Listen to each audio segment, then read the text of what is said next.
Rien de tel que le thème de Vendredi 13 pour amorcer notre chronique DVD de la semaine avec nul autre que Sébastien Noël, qui non seulement va avoir à me parler aujourd'hui, mais il va avoir à me voir aussi. Sébastien, t'es en ligne? Ben oui, je suis là. D'abord, je veux juste... on donne ton idée aux autres clubs vidéo. Quand vient le temps des fêtes, quand vient le temps de toutes sortes d'événements, de différentes saisons, on est en série mondiale ou avec la commission Charbonneau, tu fais des top 10, toute époque confondue, tout réalisateur confondu, tout acteur confondu, du baseball, tu fais la mafia, t'en fais plein. Aujourd'hui, tu vas nous faire sur les ondes ton top 10 d'horreur. C'est tellement plaisant, là. Juste pour ça, là, t'es mon club vidéo numéro 1. Ah, t'es gentil. Ça me fait vraiment plaisir. Alors, explique-moi exactement comment t'as procédé pour déterminer ton top 10 des films d'horreur. J'ai été avec moi, mes peurs personnels à moi.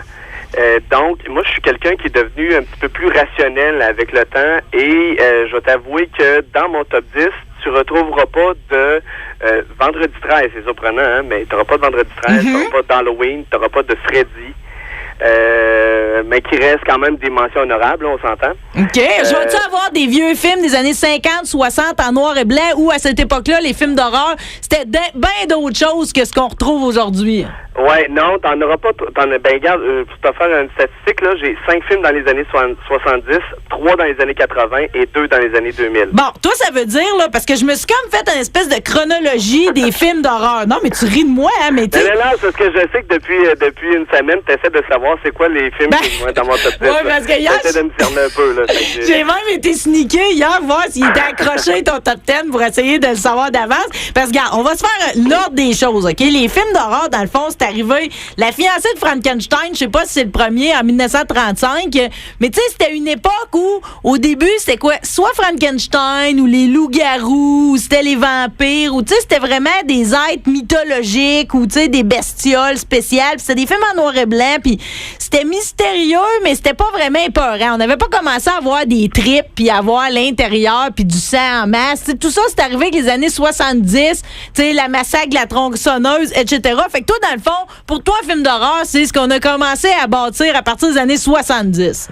Oui, puis en même temps, ben c'est comme si certaines histoires, le fond de chacune de ces histoires-là dans les années 70, c'était vraiment devenu plus la peur de l'homme, tu sais, en tant que la bête là, qui peut dormir en nous. Là. Mais c'est ça qui fait si peur, comprends-tu? Parce qu'avec la fiancée de Frankenstein, comment bien qu'elle réussira à me faire peur? Tu sais, je le sais que je la verrais pas en virant le coin là, tu sais, de la rue.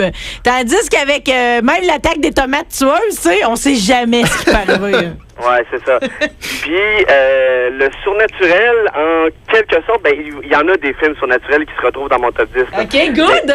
Mais pas trop, parce que moi, personnellement, un être démoniaque qui me crie qu'il a déjà baisé ma mère, ça me fait pas grand-chose. J'ai aucune peur. OK, bon, mais là, voyons qu'est-ce qui te fait vraiment frémir dans la vie, Sébastien Noël. On part-tu avec la 10e position? Oui, puis c'est drôle parce que je te disais qu'il y a beaucoup de films réalistes. Mais là, le numéro 10, c'est un film justement qui est basé sur une histoire du paranormal. C'est un film de 2001 qui s'appelle Le Cercle. Oui, ben qui était une reprise d'un vieux film japonais. Effectivement, de Hideo Nakata. Écoute, pourquoi j'ai aimé Le Cercle? C'est simple. C'est toute l'ambiance qui a été faite. C'est vraiment un film génial dans ce sens-là. C'est aussi, ben, il y a la fameuse VHS. On a l'impression que la VHS s'est passée date en se disant, ben là, aujourd'hui, on est dans l'ère du DVD puis du numérique.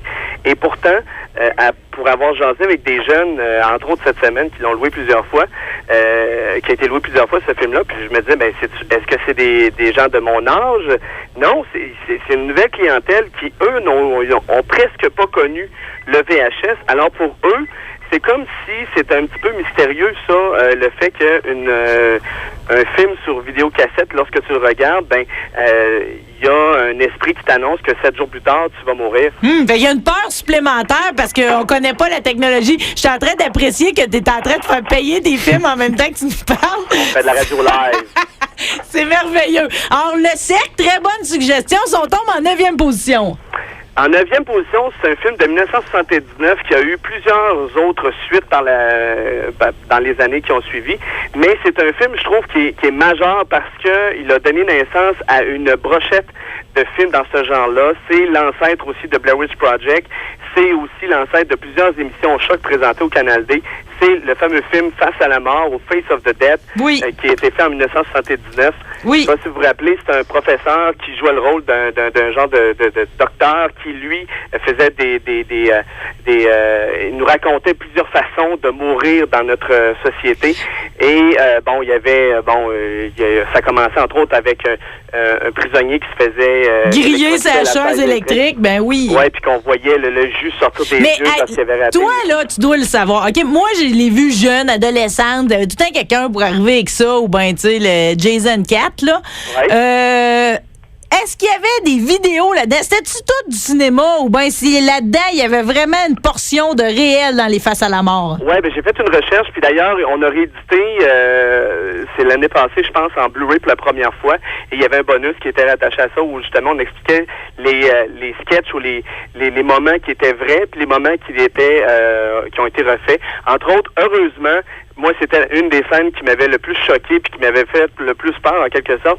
C'est que tu voyais des gens qui étaient dans un restaurant, probablement asiatique, et il y avait un trou dans le milieu de la table, et là, à un certain moment donné, on amenait un petit singe. Et là, chacun, on leur donnait des marteaux, et là, ils cognaient sur la tête du singe. Oui. Et là, après ça, il leur donnait la cervelle servie, là, ils le servaient carrément devant eux, là. Ils amenaient pas le petit singe en arrière dans la cuisine, là. Non, c'était une coche de plus que dans Indiana Jones quand il s'installe pour manger de la cervelle. Non, c'était vraiment pénible à regarder, je me rappelle. Donc, tu sais, comme je te disais, c'est un des premiers films genre documentaire. Et justement, ils ont dû sortir pour dire, écoutez, ça, c'est vrai, ça, c'est faux. Parce que là, tu avais, entre autres, la Société protectrice des animaux. Il y a plein de groupes de pression qui se sont manifestés. On disait, c'est quoi la cruauté qu'on fait envers... Oui, parce qu'il l'avait vraiment fessé, le petit singe, là. Oui, c'est ça. Mais non, cette scène-là a été démontré que c'était pas une vraie... Ils n'ont pas tué vraiment un singe, là. OK, bon, tu me rassures, mais... Ça, je te dis, mais tu sais, ça reste que pareil, ça m'a hanté pendant longtemps, certaines de ces scènes-là. Des accidents spectaculaires, parce qu'on nous présentait jamais ça à la télé.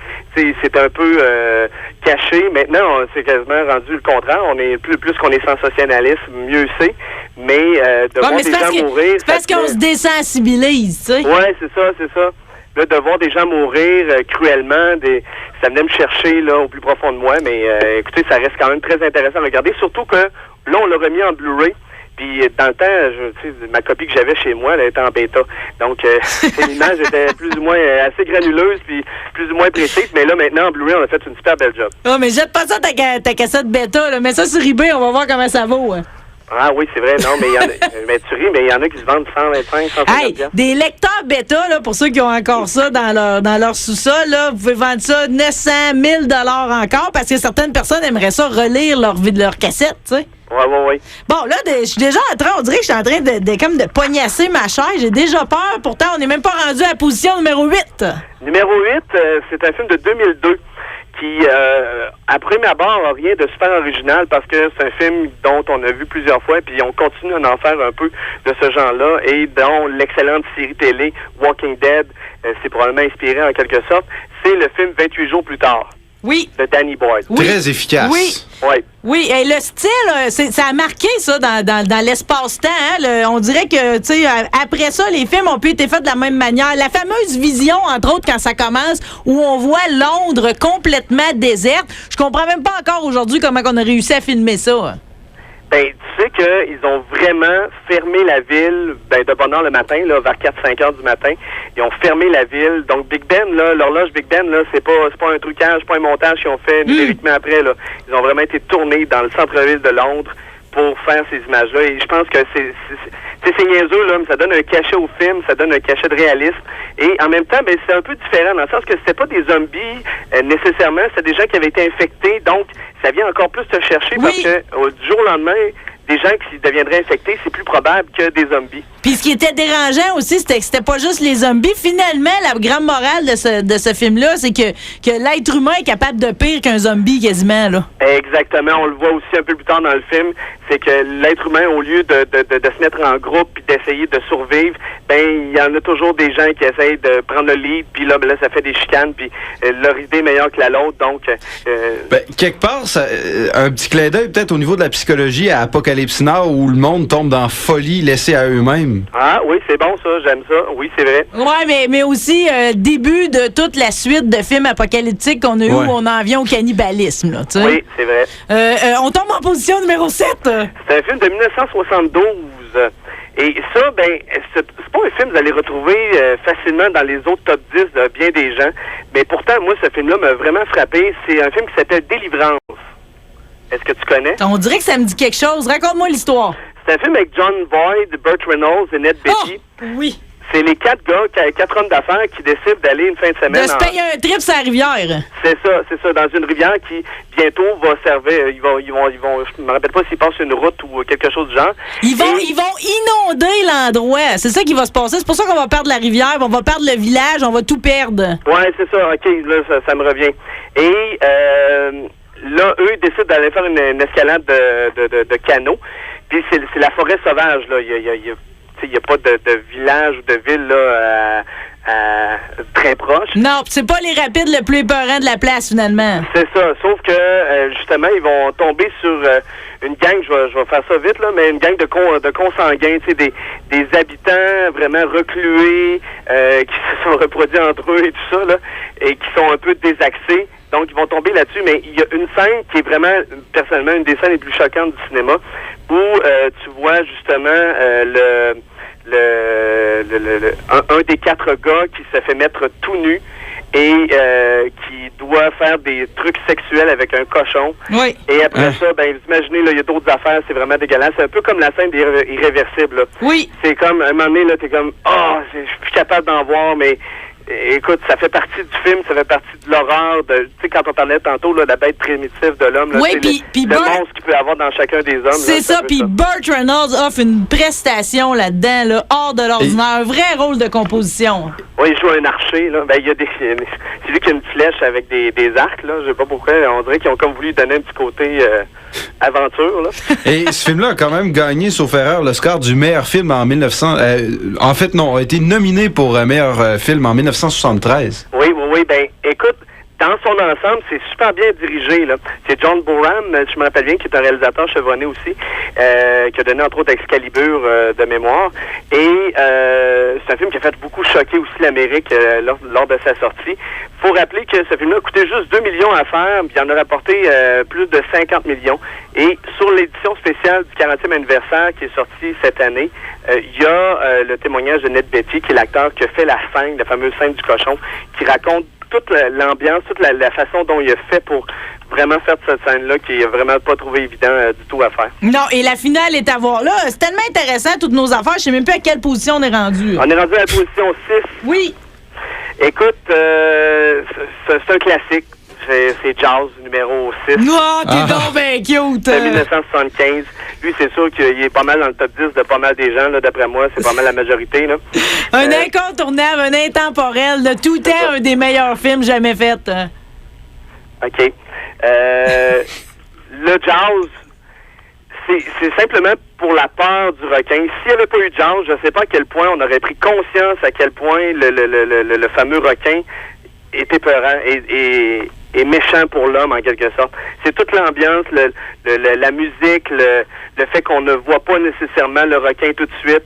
C'est vraiment tout ça. Puis, tu sais, c'est Steven Spielberg. Il a réussi à nous faire peur. Chaque fois que tu vas aller à la plage, moi, je suis allé à Hollywood cet été, t'as cette image-là. Tu penses toujours au requin, même si tu dis, c'est impossible un requin dans le coin ici. Mais justement, dans le film, c'était impossible, ou c'était presque pas possible qu'il y ait un requin dans le film, dans cet endroit-là. Fait que, tu sais, c'est constamment de nous ramener la peur de ce requin-là qui a vraiment été efficace. Requin qui a vraiment pas été collaborateur tout le long du tournage, là. T'sais, on a failli jamais avoir le film, mais ils ont persévéré là-dedans. Sébastien, es-tu correct dans ta caisse pis tout?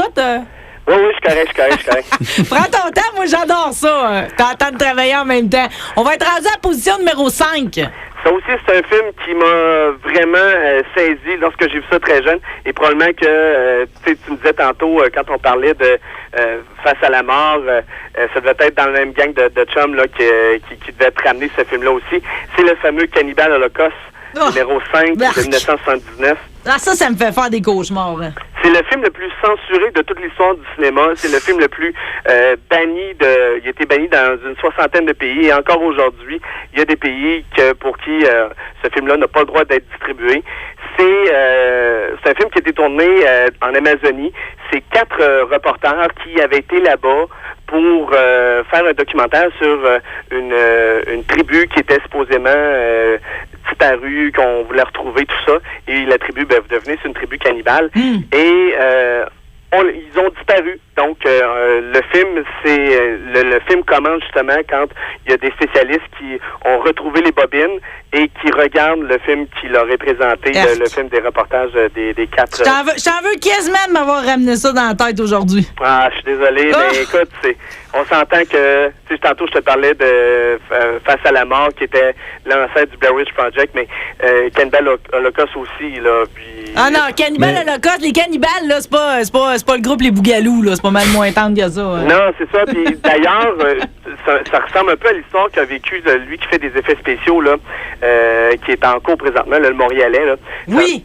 Bon, mais c'est un peu ce qu'ont vécu les réalisateurs, producteurs du film, c'est qu'ils ont dû sortir dans la presse avec les vrais acteurs, parce que les gens pensaient qu'ils avaient vraiment tué des acteurs pour faire ce film-là. Oh. Et honnêtement, la tribu qu'on voit dans le film, c'est une vraie tribu d'Amazonie, sauf que techniquement, elle n'a pas été prouvée comme étant cannibale, là, mais c'est toutes vraiment des choses qui ont tellement l'air vraies et qui ont une bonne parcelle de vérité que ça vient te chercher tout de suite. C'est là que la peur monte en toi lorsque tu regardes ce genre de film-là. Non, mais je peux me plier à l'exercice de le regarder au cinéma, mais je pourrais pas me plier à l'exercice de l'écouter si ça s'est passé dans la réalité. Effectivement. Mais là, pour les gens qui veulent se donner une bonne frousse avec des films, là, ça a l'air pénible comme film, mais est-ce que c'est un bon candidat pour avoir peur, là? Oui, parce que, écoute, au début, tu te dis, c'est ça le film que Sébastien a parlé, il me semble qu'il n'y a rien d'épeurant là-dedans, là. On voit juste du monde qui niaise, puis des reporters qui sont dans une chambre d'hôtel, puis qui tirent une paire de bobettes, puis il n'y a rien d'épeurant là-dedans. Mais vous allez voir, c'est vraiment la fin qui est... Puis en même temps, on voit encore le côté bestial de l'être humain lorsque il y a justement un des 4 reporters qui décide de s'amuser avec une des femmes de la tribu amazonienne. Là, lui, il s'est dit, regarde, moi, je suis un Américain, puis écoute, je suis plus évolué que toi, donc j'ai le droit de te prendre pour faire du sexe. C'est un peu ça qu'il se dit. Fait que tu vas voir qu'il va payer. Il va payer pour avoir fait ça. OK, n'en dis pas plus, mais rendu là, on n'a pas le choix, par exemple, de te faire étaler ton top 4 qui me fait déjà peur d'avance. Écoute, le top 4, j'ai mis 3 films ensemble parce qu'ils se ressemblent un peu en quelque sorte. C'est une continuité. C'est la trilogie des morts de George R. Romero. Je sais qu'il y en a fait d'autres par après, mais il n'y a rien qui bat les 3 premiers films de George R. Romero qui sont La Nuit des morts vivants de 1968, qui a été repris aussi par la suite, Dawn of the Dead, L'Aube des morts et Day of the Dead, Le jour des morts vivants. Donc, si vous voulez vraiment... voir des vrais films de morts vivants, des bons films de morts vivants qui ont bien vieilli. La trilogie des morts, c'est le best, là. OK, mais là, tu me dis trilogie, on parle de top 4. C'est quoi l'autre film qui a réussi à se hisser dans tes meilleurs? Le 3e, écoute, et pourtant, je trouve que avec le peu de budget qu'ils ont fait aujourd'hui, quand tu regardes ce film-là, tu te dis, ouais, il a vieilli un petit peu, mais quand même... C'est génial, c'est l'ambiance, c'est tout. C'est peut-être le côté aussi granuleux, le côté noir, le petit côté sale qui donne, qui fait en sorte que ce film-là est encore actuel, qui est encore trippant, puis il fait encore peur. Et en même temps, il y a un remake qui va sortir l'année prochaine. C'est le fameux Evil Dead, l'opéra de la terreur. Oui. Hey, coudonc, on va refaire Carrie aussi. Il me semble qu'il y a comme un buzz de remake, mais là, on l'envoie du côté des films d'horreur aussi. Ouais, c'est ça. Écoute, c'est la mode, hein. On dirait qu'on est en manque d'idées, ou c'est soit ça, ou soit des prequels, ou soit des suites, des reboots qu'ils appellent, où on reprend un des films de la franchise, puis on décide de repartir là, à ce moment-là. Tu sais, c'est un petit peu tannant, là, mais je sais pas si tu as vu les images du remake. Non. Parce que la bande-annonce est sortie cette semaine. Oui, je le sais, mais tu sais quoi? Même moi, Carrie, là, que c'est SpaceX, l'original, là, ça m'a fait tellement peur. C'est pas juste la scène là, où il y a le saut de sang. Là, dans l'ensemble, là, l'intimidation, pour moi, c'est comme dans Carrie. Là, j'ai pas osé aller voir la bande-annonce. Hein. OK. Ah non, ok, Je suis moi je te parlais peureuse, plus du remake. Je te parlais plus de la bande-annonce du remake de Evil Dead. OK, wow. Non, j'ai pas vu non plus. Ben pour rapidement, pour le remake de Carrie, l'actrice qu'ils ont choisie, je trouve c'est un merveilleux choix. C'est vraiment l'actrice qu'il fallait. Le nom m'échappe, là, mais je pense de mémoire, elle a joué dans Laisse-moi entrer. Et non, mais pour de Evil Dead, le remake, je trouve que ils ont, tu sais, c'est trop propre. Avec le numérique aujourd'hui, on est capable de trop faire quelque chose de clean, tu sais, les couleurs puis tout ça. Tandis que Evil Dead, tu sais, même t'as beau refaire la pellicule, là, ça granule, ça sautille. Ouais. C'est un peu ambiance chalet en même temps. C'est un peu série B. C'est ça qu'on aime. Écoute, ça a coûté 350 000 à faire. Là. Sam Raimi a fait ça dans le cash chez ses parents en bonne partie. Ben, c'est un peu, t'as raison. Tu vois, l'infographie, c'est un peu ce qu'on a vécu dans les années 90. C'est-à-dire, dans les années 90, les films d'horreur étaient pas si bons parce qu'on avait trop peaufiné les effets spéciaux. Puis on dirait qu'il y a quelque chose là-dedans qui venait moins nous chercher. C'est ça. Ou bien c'était un peu les mêmes histoires qui étaient racontées aussi, là. Mais t'as raison pour le côté technique. Au numéro 2, oui, j'ai mis Shining, l'enfant lumière. Oui. Oh, merci. Moi aussi, il fait partie de mon top 3. C'est sûr. Oui, non. Puis quand il court dehors, là, dans les haies, les haies enneigées, là, à chaque fois, c'est mon rythme cardiaque. Je pense que le cœur va me sortir de la poitrine. Très bon choix, merci. Pourtant, il n'y a rien, il n'y a pas de bébête, il n'y a rien. Là. Non, mais j'ai même pas été capable de le finir. Jack, c'est de la psychologie, mais c'est encore plus épeurant. Jack Nicholson, c'est le rôle de sa vie, là. La tension qui monte dans ce film-là, c'est épouvantable. Wow, ben là, je devine déjà c'est quoi ton top 1, mais t'as pas mis Poltergeist parce qu'on est rendu trop vieux pour avoir encore peur de ce film-là. Mais à l'époque, c'est maudit qu'on avait eu peur. Oui, ben moi aussi, c'est ça. Lui, il était dans mon top 10 récemment. Là. L'année passée, j'en ai fait un. Il était dans mon top 10. Je l'ai regardé récemment. Je trouve que ça a mal vieilli, malheureusement. Puis je sais qu'il y en a, ils vont c'est à cause du steak avec les asticots. Hein. Oui, peut-être, oui, c'est vrai, les effets spéciaux. Et puis pourtant, c'est, comment il s'appelle? C'est le gars de Texas Chainsaw Massacre, là, le réalisateur. Le premier Texas Chainsaw Massacre, voyons, j'ai comme un blanc. Ben, c'est Spielberg qui l'a produit. Ouais, je me souviens pas du nom du réalisateur. Oui, mais c'est ça, mais il a demandé à celui qui a fait le Massacre à tronçonneuse de le réaliser parce qu'il avait pas le temps de le faire. Puis d'ailleurs, il y a eu comme une chicane. C'est pas M. Hooper? Oui, Toby Hooper, c'est ça. C'est ça. Mais par contre, à défaut d'avoir des bons effets spéciaux pour le steak et les asticots, l'arbre est toujours aussi peurant, puis la poupée clown aussi. Là. La poupée clown, oui, effectivement. Alors, top 1 là, pour Sébastien Noël de Vidéo Oasis, des films d'horreur. Et je pense qu'unanimité, je suis allé regarder sur Internet encore, puis tu sais, n'importe qui fait un top 10 des films d'horreur, ce film-là se retrouve soit au numéro 1, numéro 2, mais souvent au numéro 1. C'est le fameux Exorciste de 1973 qui est imbattable. Musique.